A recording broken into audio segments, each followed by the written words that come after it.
Okay, as Michael said, our reading today is from Isaiah. Is not this the fast that I choose, to loose the bonds of injustice, to undo the thongs of the yoke, to let the oppressed go free and break every yoke? Is it not to share your bread with the hungry and bring the homeless poor into your house? When you see the naked, to cover them and not to hide yourself from your own kin. When your light shall break forth like the dawn, and your healing shall spring up quickly. Your vindicator shall go before you. The glory of the Lord shall be your rear guard. Then shall you call, and the Lord will answer. You shall cry for help, and God will say, here I am. If you remove the yoke from among you, the pointing of the finger, the speaking of evil, if you offer your food to the hungry and satisfy the needs of the afflicted, and your light shall rise in the darkness, and the gloom shall be like noonday. The Lord will guide you continually and satisfy your needs in parched places, and make your bones strong. And you shall be like a watered garden, like a spring of water, whose waters never fail. Your ancient ruins shall be rebuilt. You shall rise up the foundations of many generations. You shall be called the repairer of the breach, the restorer of paths in which to dwell.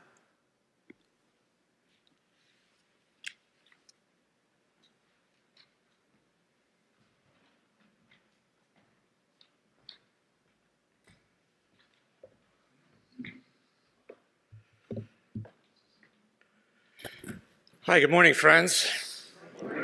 It's good to be with you. I was thinking with Diane about when the last time I was here was. It's been quite a while. I know the last time I spoke from the pulpit must have been when Aaron was here. How many people have seen me before? Okay, good, new crowd. Good, I like that. So I wanted to reintroduce myself, obviously, and the work of Kansas Interfaith Action. As Michael said, Kansas Interfaith Action, or KIFA, is a statewide faith-based issue advocacy organization that puts faith into action by educating, engaging with, and advocating on behalf of people of faith and conscience and on behalf of the people of faith and the public on a variety of economic, social, and climate justice issues. We have relationships with several of the local denominations, including the Kansas-Oklahoma Conference of the UCC and the Central State Synod of the Evangelical Lutheran Church in America. We have about 4,000 people on our mailing list and 22 what we call KIFA 1 congregations, which share our values and want to be seen as being in public communion with us. And Colonial is one, I'm happy to say. So we do advocacy. We focus on advocacy, which means trying to have an effect on public policy, mostly on the state level. Although national politics gets most of the attention, most of the issues that have the most direct impact on individual lives here are decided sort of below the radar in Topeka. Among the issues we've worked on over the past couple of years include housing policy, energy policy, health, voting rights, and perhaps most significantly in terms of the time and effort involved over the last couple of years, the protection of the human rights of our trans siblings. KIFA was founded in 2016 as the moderate voice of faith in Kansas. So up until that time, when you heard faith and public policy in Kansas, it all came from the very hard right. So it was a focus on abortion and what we called then gay marriage. So we tried to provide an alternative to that, which we think is more in keeping with the way that we understand scripture and religious life. And since that time, largely through the relationships that we've built through congregations throughout the state and also with these denominations, we've been able to grow and to take our place in the firmament of Kansas politics and social justice. to grow in size and influence and to carve out a meaningful role for ourselves. And what we basically do is we preach and teach what we call sacred values, which I'll talk about more in a second. So I want to point out something that happened recently and how it shows where we are in our politics. So in Kansas City, Kansas, there's a church called the Cure Church, which is just a far-right Christian church. You know, it's Christian nationalism. It's pretty par for the course. They've been going to Kansas City school board meetings to try to undermine the commitment that the school district has shown to acceptance of people who have different sexual gender identities. So this church, this hard-right church, sits in the back and tries to undermine the school district's commitment to inclusion of all God's children. So the pastor of this church put out a statement that's this is about about Adam Hamilton, right? So Adam Hamilton's not a real Christian. You probably heard some of this language already. And why? And the reason why was two reasons. One was because, of course, Scripture is clear that gay people are sinful. And the other one was that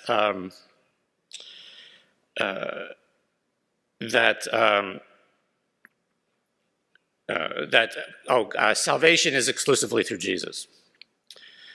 So, everybody, it's free, it's a free country, everybody can believe what they believe. What happened, so, it wouldn't rise to the level of notice except that the Kansas Republican Party retweeted reposted his post and said, I think you focus more on the salvation. So, of course, Christianity says Scripture is clear that salvation is exclusively through Jesus.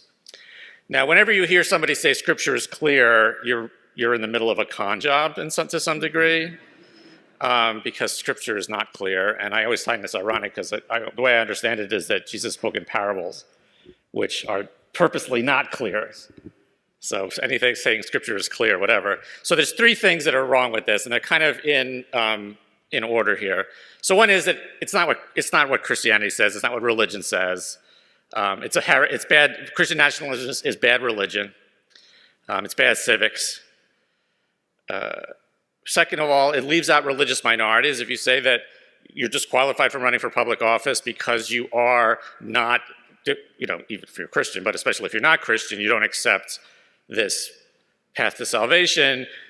I mean, that's a direct violation of the First Amendment, which says there's no religious test for public office. And the third thing is this quaint notion that we used to have in this country of the separation of church and state.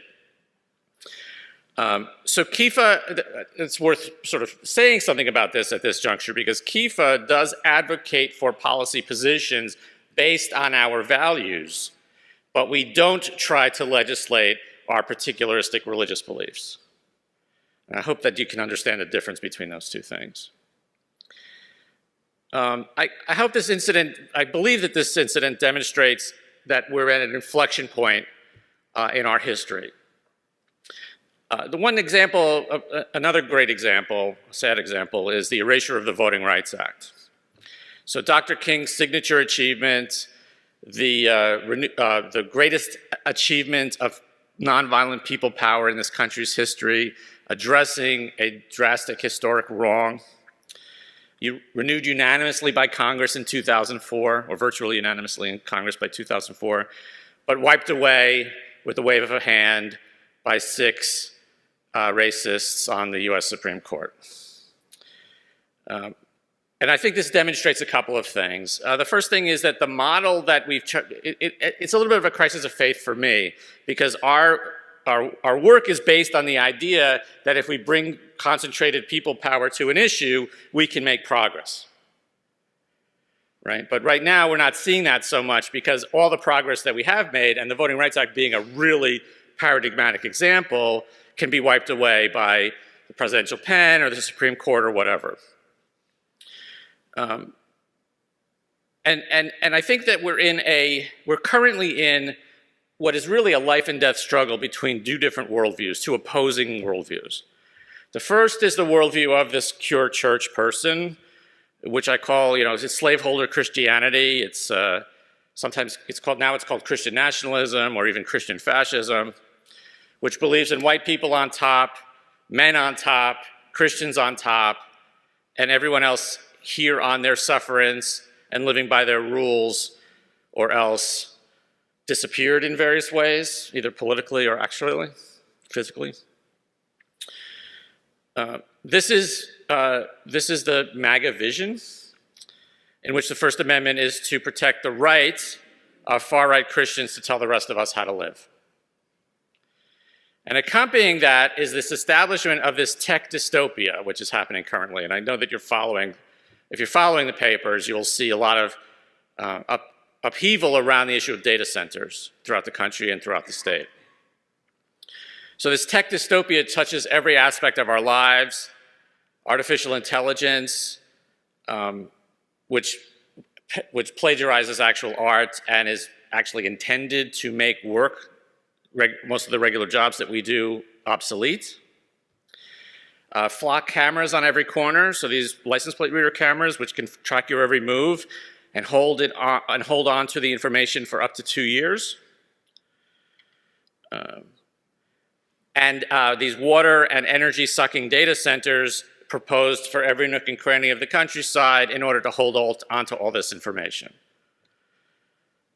A federal government that sends armed masked thugs to kidnap people off the street and send them God knows where. Climate change, which we seem to have memory hold, but nature does come back, and we've seen this summer, from the fires in Canada to these heat waves in Europe, we've had many days of over 100 degrees this summer. A culture of impunity for the wealthiest people in this country. The president and his family taking a cut off the top of everything. The Epstein class living almost completely without repercussions for their horrible actions.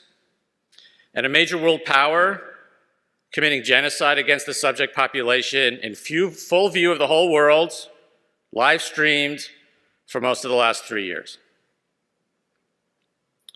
It's hard not to think that our society is in a kind of a state of slow motion collapse. And when the consequences come due, when the forces collide, when the lack of investment leaves people, mostly, of course, poor people and people of color, at the mercy of forces greater than themselves, both natural and human, as has been the case these past few weeks in Gary, Indiana, which has been without power for like the last 2 weeks, almost the last 2 weeks. And recently, Kansas City, Kansas was hit by these terrible storms a few days ago and is trying to climb out from it. A lot of people still don't have power. There's trees all over the place. There's damaged houses. You should look at the KIFA Facebook page later today. We have opportunities for you to get involved both in terms of volunteering if you care to, but also donating money to help Kansas City recover. Because what happens is, we saw this in Flint, Michigan some years ago too, when the consequences come due, all of a sudden the powers that be wipe their hands of the situation, and the people are left to suffer by themselves. And that's not the society that I think we've been trying to build. If I had predicted the stuff that's happening now 20 years ago, or if I had seen an article or a short story that described what's happening today 20 years ago, I would have thought the writing was overwrought. But here we are. So the crisis in our political system means that rather than making changes around the edges that will be rolled back after the next election, we need to organize for and demand a comprehensive change in the way society is run and the way our country is run. We need to demand and build a society based on what I call sacred values, our sacred values. A multicultural, multiracial, multi-ethnic America. All of us being equal under the eyes of the law as well as in the eyes of God. Where people are allowed and encouraged to be who they are. So we want to start thinking about a vision here. Now I've just depressed all of you very badly by describing what's happening. But I think it's really important that we not sort of live in the distress, but that we think about, we maintain the ability to imagine a better future. because the key to building a better future is being able to visualize it, imagine that it can happen. And that's actually what I came here to say. Where human needs are human rights, where housing and education and healthcare and food and clean water and a stable climate are viewed not as a profit center for corporations, but as the birthright of every person, man and woman and enby and child. There's been such a poverty of imagination for so long that we dare not even imagine a world where our needs are met, where we live in harmony with each other and with the planet. But yet we must, my friends, as the man said, keep hope alive. This is the vision we are fighting for here today, and it is worth fighting for because it answers God's call for us to be better people and a better nation and to build a better world.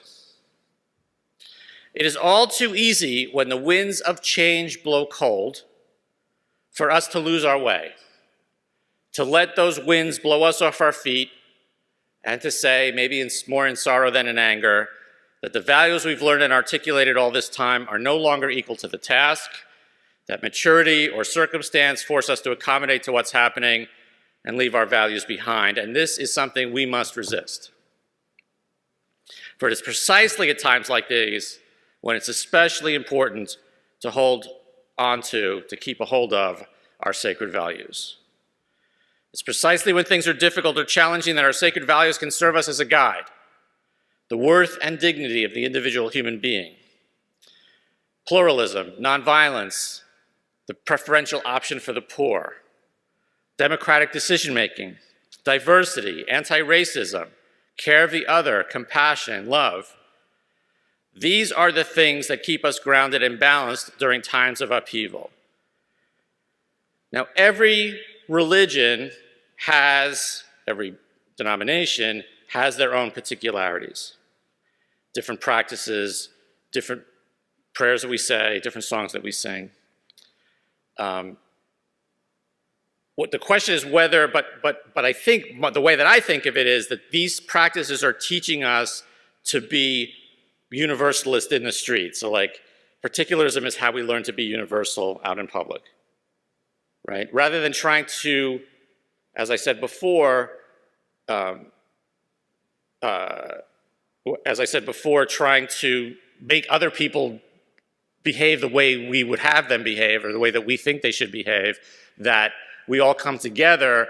That's why the most important word in Kansas Interfaith Action is interfaith, because it's by bringing all of our values together, by bringing all of us together, that we have these sacred values that we share, and that's what we're trying to put out into the world.